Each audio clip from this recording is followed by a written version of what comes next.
Durant. Blows by Primo. Attack. Jokic in the power. Here it goes. Got it. Denver has won. But that's my stubborn side. Like, it's easy to go somewhere and go and win a championship with somebody else. It's easy.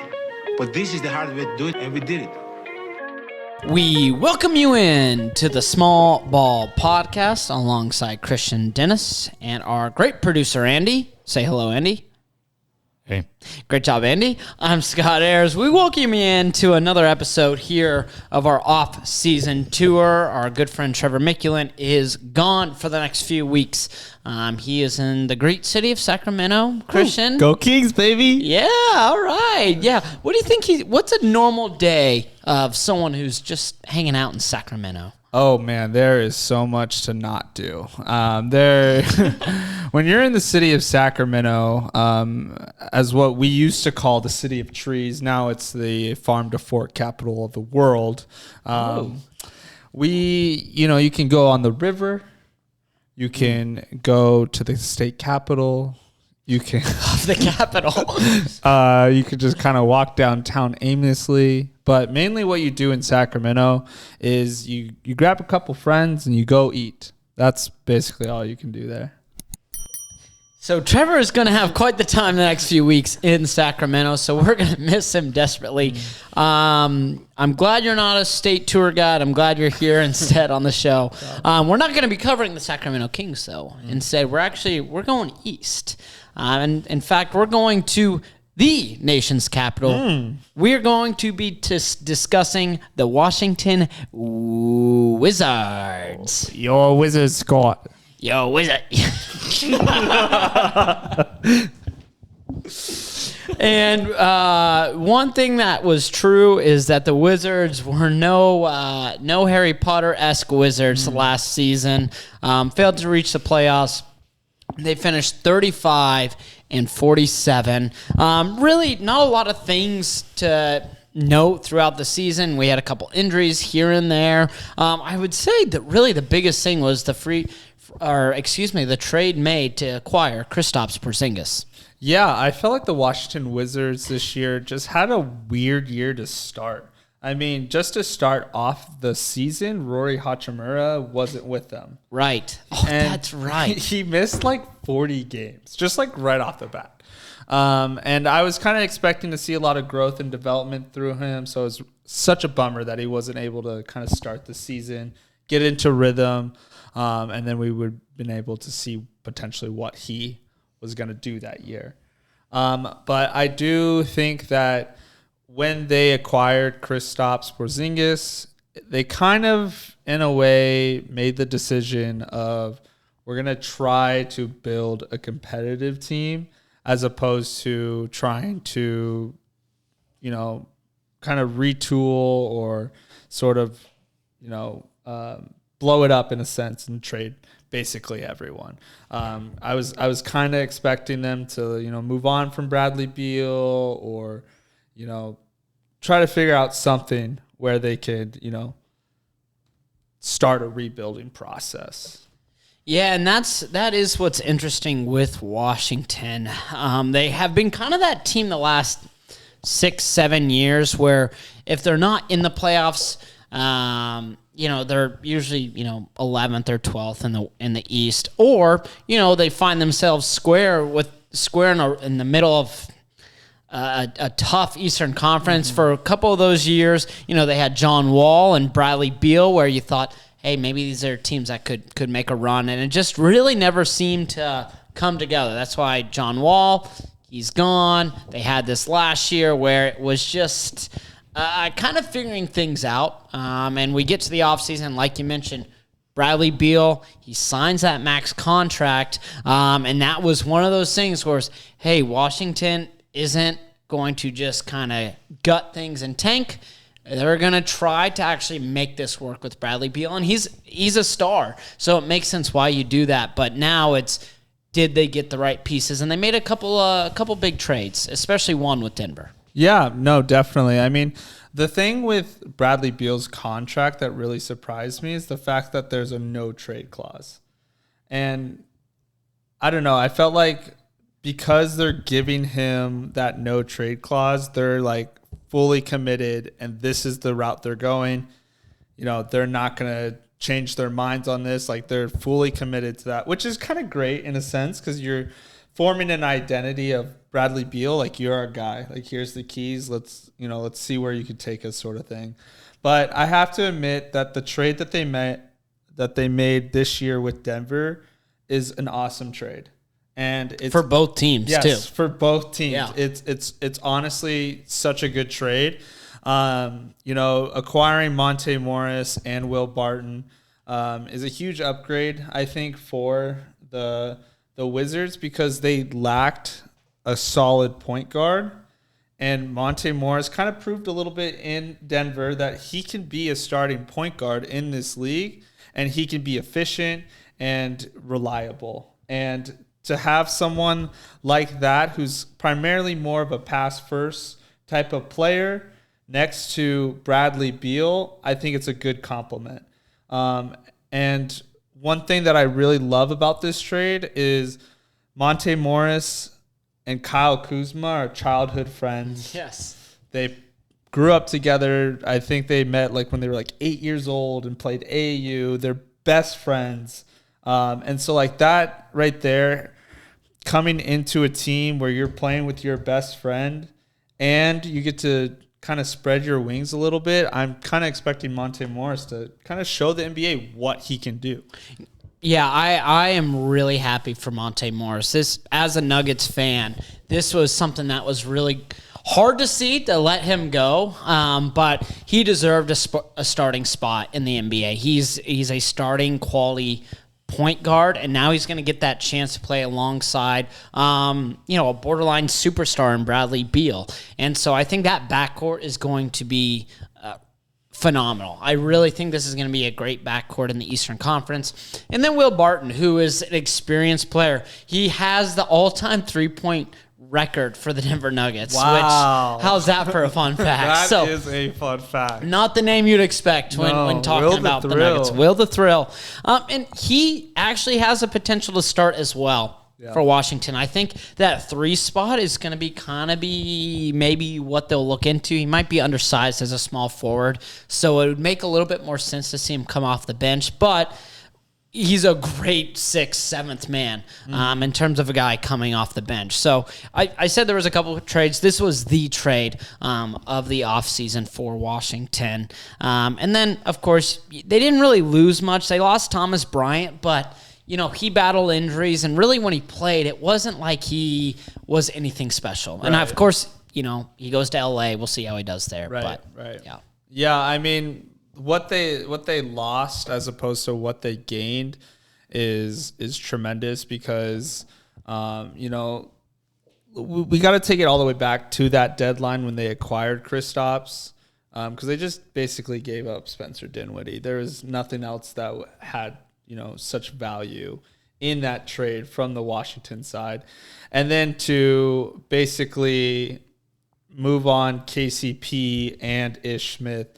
I know Tommy Shepard, the GM, really loved KCP and wanted KCP to kind of stay with the organization. But to be able to move him and Ish Smith, who they viewed as kind of just a serviceable backup point guard, and to acquire 2 guys that they think are going to be key players in their on their team and in their system is huge. And the fact that these 2 guys are coming from Denver to go play for Wes Unseld Jr., who was with Denver for 5 years. So you have 2 guys that are coming in who know the system, knows what the coach wants, sort of thing. And that right there, 2 veteran guys too, to bring this young team together and be like, guys, no, this is what coach is wanting. This is how he, wants us to play. This is what he means by this. It's nice to have people on the court who can translate to the whole team what the coach is wanting. It makes a huge difference, especially for 2 guys who have deep playoff run experience as well. So when you make those deep playoff runs, you understand what goes in and day out to get to that point. And so this is actually really refreshing as well for Washington, because it's been quite some time since they've gotten out of the second round. And so this is a move that I don't expect things to happen right away, but now you have some building pieces as well. And on top of that, they get Johnny Davis from Wisconsin, who was awesome. The 10th overall pick. He was great in Big Ten play, averaged just under 20 points a game. And I don't expect him to start right away, but he's another one of those guys where he can make an impact right off the bench. Yeah, no, definitely. I've kind of liked Johnny Davis coming out of college. I don't necessarily know what his rotation is going to look like. I don't know if they're going to try to play him at the 2 guard or if they want him to maybe run a little point, just to kind of see what he can do there. Because they picked up DeLon Wright this offseason, which is another really good backup point guard. He's going to defend, he's going to play make. He's going to do everything you want in a backup point guard. So to see if like Johnny Davis takes any sort of, control at a third string point guard or what, I think it's going to be great that him as a player has Bradley Beal to, basically mentor, and then also just kind of show him the ropes, get him familiar with the NBA game, because it is different than college. So it's really exciting to, see Johnny Davis go to that team, because, he has potential to learn a lot with the veteran guards there. But I think what I'm really excited for this year is just seeing the improvements of guys they've already had. Corey Kispert, Rory Hachimura, Denny. I don't even want to try to say his last name, but those 3 guys. Oh, and Kyle Kuzma. I think those 3 guys have, potential to have really good years. They're going to be competing a lot with each other because they're all similar roles. And so it's going to be exciting to kind of see what the Wizards can do this season. Yeah, and I think with this offseason that they had, one big part is they've solidified the bench. At least it looks a lot better than what it did a year before. And that is because now DeLon Wright and Will Barton are probably going to be coming off the bench. And that, you hear that as maybe your backup 1 and 2. That makes you feel a whole lot better. Right. And then you mentioned some of these other younger players, and Corey Kispert, who averaged actually just under 10 points per game last year. He wasn't really talked about a lot for rookie players, but I really like Corey Kispert. Yeah. And he's one of those guys that I think can make a big leap in year 2. Yeah, I mean, what's interesting about Corey Kispert is even when he's not shooting well, he's still impacting the game. He's a really good cutter. He's a really smart basketball player. So even if he's not able to knock down his shots, he's still going to be effective. And I think, with a young player, that's all you kind of ask for. Yeah. And so now the question really becomes, we now look forward to this upcoming season. And that is, what's the starting 5 going to look like? Because I think we have a good idea of at least 4 out of the 5. Monte Morris, Bradley Beal, Porziņģis being at the 4 or the 5, and Kyle Kuzma. Kyle Kuzma will probably play the 3 or the 4. So then at that point, who's that 5th starter? And even 4 out of that 5, that sounds like a pretty darn good starting 5. Yeah, I feel like, that small forward position is where the toss-up is for me, because I view Kyle Kuzma as a 4, and then I would probably put Porziņģis at the 5. So I don't know if they roll with, maybe they just have Will Barton start the season as small forward, and then, maybe someone can compete with him and beat him out, whether it's Kispert or Denny. Because, Denny is a guy he's 6'9". He could do a little bit of everything on the court. His stats don't necessarily show what he can do, and he's probably one of their better defenders on their team. So he's going to be the guy that's guarding the best player. And so to have him in the starting lineup is probably a better choice than having Will, just because, like you said, he's a little undersized for a small forward position. And, in this league, you want to be long and versatile. And I feel like Denny just kind of fits that mold a little bit better. I think so too. And I will say one of Will Barton's kryptonites is he likes to dribble the ball out, or the air out of the ball, excuse me. And there's times where it's awesome and he takes over the game, but there's times where you're going to be screaming at your television if you're a Washington fan. And that's just kind of the highs and the lows with Will Barton. He's one of those very volatile players, but he brings a lot of that veteran leadership that we mentioned. So now let's talk about what we expect from Washington, as we're just a couple months away from the season. And quite frankly, this Wizards team is a team that I can find themselves sneaking in as high as 6th in the East, which sounds crazy, but I just really like some of the pieces that they've added. They've shown that they're not here to really break this thing down and start all over again. They're here to try to compete for the playoffs versus maybe a couple other teams in the East. So I actually like Washington sneaking into that 6th seed at the highest. That all comes down to, as well as Kristaps Porziņģis' health, who has not played a full season in his entire NBA career. Yeah, I feel like the Wizards, it all depends on the health of Bradley Beal, Kristaps Porziņģis, and then also the improvement of their younger players. I mean, they have a good mold to be a team that's good. I mean, last year when they first started, they were like 10-3 to start like the season. And it was like, wait, are the Wizards actually like good? So they have potential, and I also think it's huge that it's another year under a new coach. It takes a while for systems to kind of come to fruition, and so having another year under his system is going to be helpful. And then, like we mentioned, with Monte, with Will coming into, that's going to be help with the improvement of what Wes wants to do with this basketball team. But I don't think 6th seed is terrible to say. I don't know if it'll actually happen. I'd probably see them more hovering at like 8th seed, 9, just because the only thing that's reliable about this team is that Kristaps Porziņģis is going to miss like half the season. Yes.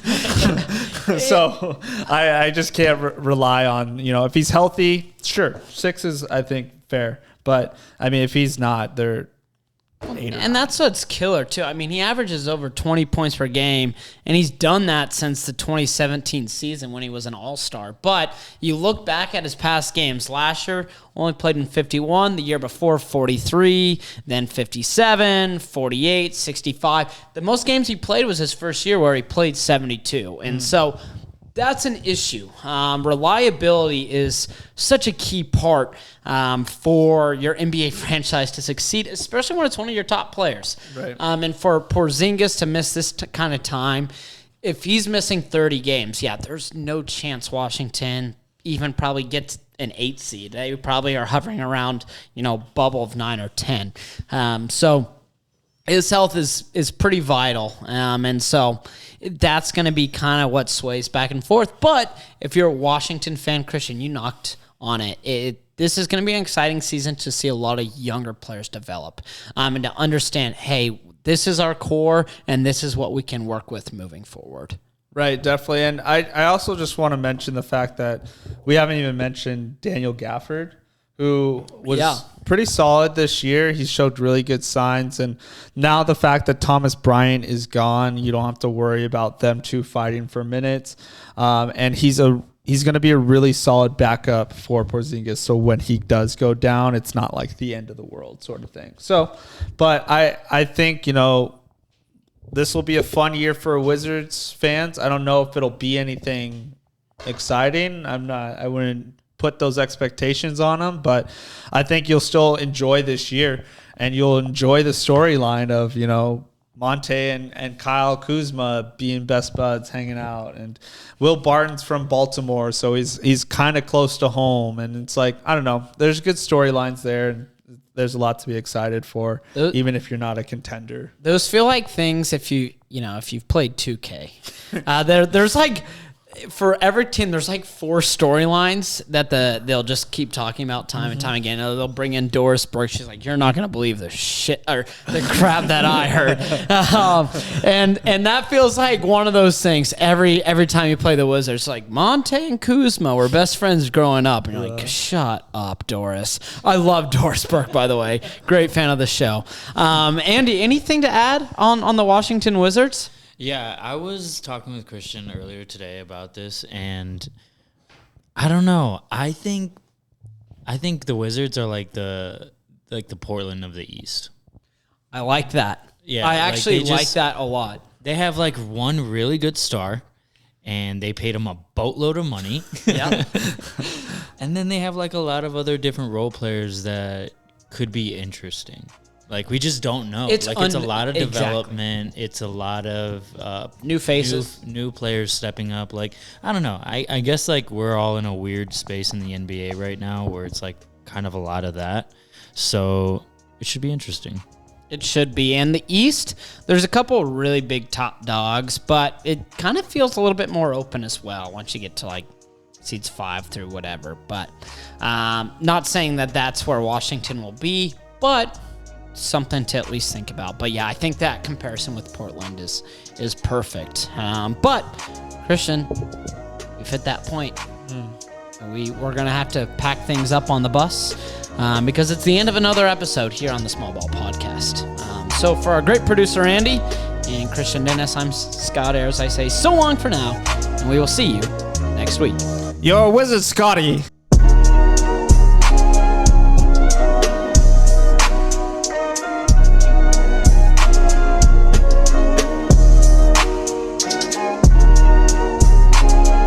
Oh, you're still here. Well, while you're here, why don't you give us a like, subscribe, and follow us on Instagram at Small Ball Podcasts.